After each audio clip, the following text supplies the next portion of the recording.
Planet YouTube channel में आप सभी का स्वागत है। आज ये जो है सो हम 10th क्लास के फिजिक्स को लेकर के आए हैं आप लोगों के सामने। क्या था कि हमारा शेड्यूल जो है सो चेंज हो चुका है और वो जो है सो फिजिक्स का जो लेक्चर जो सर ले रहे थे वो अभी मैथ का लेक्चर ले रहे हैं। तो आगे जो है सो फिजिक्स के जितने भी यूनिट्स हैं वो हमारे द्वारा करवाए जाएंगे 10th के। तो आज जो है सो हम आप लोगों के समक्ष लेकर के आए हैं प्रकाश के परावर्तन और अपवर्तन। तो प्रकाश के परावर्तन के बारे में आप लोग पढ़ ही चुके होंगे और मेरा वीडियो जो है सो देख ही चुके होंगे। और आज हम बात करने वाले हैं प्रकाश के अपवर्तन के बारे में। तो चलिए समझते हैं प्रकाश के अपवर्तन क्या होता है। क्या होता है कि जब प्रकाश की किरण पहले माध्यम यानी विरल माध्यम से दूसरे माध्यम यानी सघन माध्यम में पहुंचती है तो वह अभिलंब की ओर मुड़ जाती है, और जब दूसरे माध्यम यानी सघन माध्यम से पहले माध्यम यानी विरल माध्यम में पहुंचती है तो वह अभिलंब से दूर हो जाती है। तो चलिए इन सेंटेंस को इन फिगर के माध्यम से समझते हैं। मान लेते हैं वायु क्या है। वायु जो है सो हमारा क्या है, विरल माध्यम है। तो सबसे पहले हम जानेंगे विरल माध्यम और सघन माध्यम क्या होता है। तो इन चीज को हम थोड़ा समझ लेते हैं, जो विरल माध्यम और सघन माध्यम क्या चीज है। तो समझते हैं विरल माध्यम को पहले।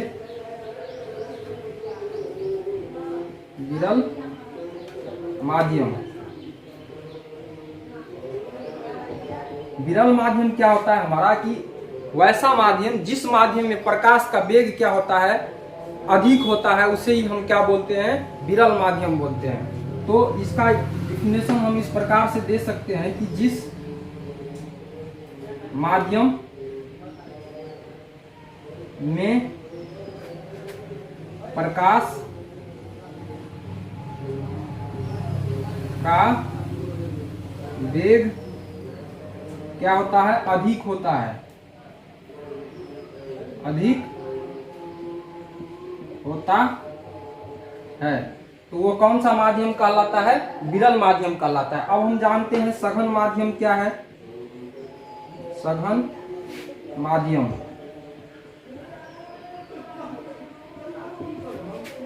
जिस माध्यम में प्रकाश का वेग क्या होता है, कम होता है, उसे ही हम क्या बोलते हैं, सघन माध्यम बोलते हैं। तो यहाँ दोस्तों हमने देखा विरल माध्यम और सघन माध्यम के बारे में। तो सघन माध्यम हमारा क्या होता है कि जिस माध्यम में प्रकाश का वेग कम होता है उसे सघन माध्यम बोलते हैं, और जिस माध्यम में प्रकाश का वेग अधिक होता है उसे हम विरल माध्यम। दोस्तों एक चीज हम यहाँ समझते हैं, जो विरल माध्यम और सघन माध्यम जो है सो एक दूसरे के सापेक्ष है। जैसे यहाँ क्या हो गया वायु, और यहाँ क्या है कांच। वह वायु जो है हमारा विरल माध्यम है और कांच जो है हमारा सघन माध्यम है। यह दोनों जो है सो एक दूसरे के क्या है, सापेक्ष हैं। तो आपने जाना विरल माध्यम क्या है, उसके बाद जाना सघन माध्यम के बारे में, जो सघन माध्यम क्या है। तो आइए चलते हैं हम इन फिगर के माध्यम से इन सेंटेंस को समझते हैं कि जब प्रकाश की किरण क्या होती है, विरल माध्यम से सघन माध्यम में पहुंचती है तो उसमें क्या परिवर्तन आता है, क्या चेंजिंग आती है। तो चलिए इन फिगर के माध्यम से समझते हैं। मान लेते हैं ये वायु क्या है, हमारा विरल माध्यम है, और जब कोई प्रकाश की किरण क्या होती है, विरल माध्यम से सघन माध्यम में आती है तो वह अभिलंब की ओर मुड़ता हुआ दिखाई देता है। ठीक है दोस्तों, इन फिगर में आप देख रहे होंगे ये जो हमारा है अपवर्तित किरण, अपवर्तित किरण यह क्या हो रहा है, अभिलंब की ओर मुड़ता हुआ प्रतीत हो रहा है। और ये जो है हमारा आपतित किरण, यह कहाँ से आ रहा है, विरल माध्यम यानी वायु से आ रहा है सघन माध्यम में। और फिर अपवर्तित किरण जो होता है यानी सघन माध्यम यानी कांच से विरल माध्यम में यानी वायु में प्रवेश करती है तो यह अभिलंब से दूर होता हुआ प्रतीत होता है या दूर चली जाती है। तो ये जो हमारा किरण होता है इसे ही हम कौन सा किरण बोलते हैं, निर्गत किरण बोलते हैं। क्या बोलते हैं, निर्गत किरण बोलते हैं। ठीक है दोस्तों, और यहाँ जो आप देख रहे होंगे ई से डिनोट किया हूं मैं इस एंगल को, इस एंगल को बोलते हैं निर्गत कोण। क्या बोलते हैं, निर्गत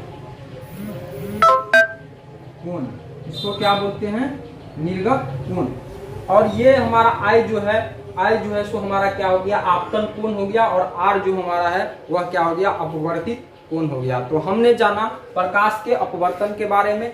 आगे हम जानेंगे प्रकाश के अपवर्तन के कारण क्या है, प्रकाश के अपवर्तन जो है सो क्यों होता है। उसके बाद जानेंगे प्रकाश के अपवर्तन के नियम के बारे में और उनके उदाहरण क्या क्या है, इन चीज को हम आगे समझते हैं।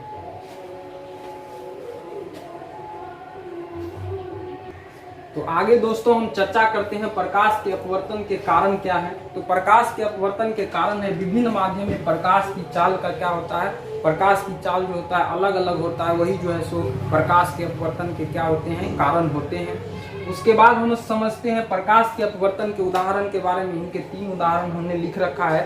सबसे पहले हम देखते हैं स्विमिंग पूल। क्या होता है कि स्विमिंग पूल का जो होता है तल वो अपने वास्तविक स्थिति से क्या होता है, थोड़ा ऊपर हुआ उठा हुआ प्रतीत होता है, यानी थोड़ा क्या होता है विस्थापित प्रतीत होता है। तो वह जो है सो हमारा क्या हो गया, प्रकाश के अपवर्तन का एक उदाहरण हो गया। उसके बाद सेकेंड नंबर में हमने लिख रखा है कि पानी में रखे पेंसिल का मुड़ा हुआ प्रतीत होना। क्या करते हैं कि जब एक गिलास में हम पेंसिल को रखते हैं पानी से भरी गिलास में, तो उसका जो है सो नीचे का जो पार्ट होता है वो हमें क्या दिखाई देता है, थोड़ा उठा हुआ प्रतीत होता हुआ दिखाई देता है। उसके बाद थर्ड नंबर में हम समझेंगे तारों का टिमटिमाना।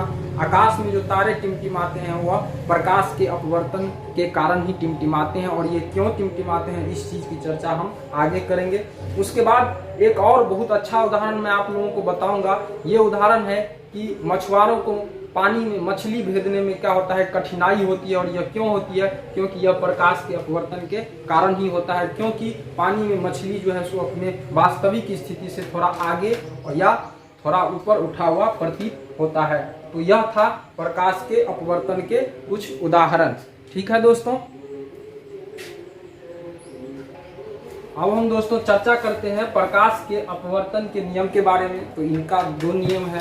पहला नियम हम देखते हैं कि आपतित किरण, अपवर्तित किरण और आपतन बिंदु पर खींचा गया अभिलंब एक ही तल में होते हैं। तो चलिए इनको हम फिगर के माध्यम से समझते हैं।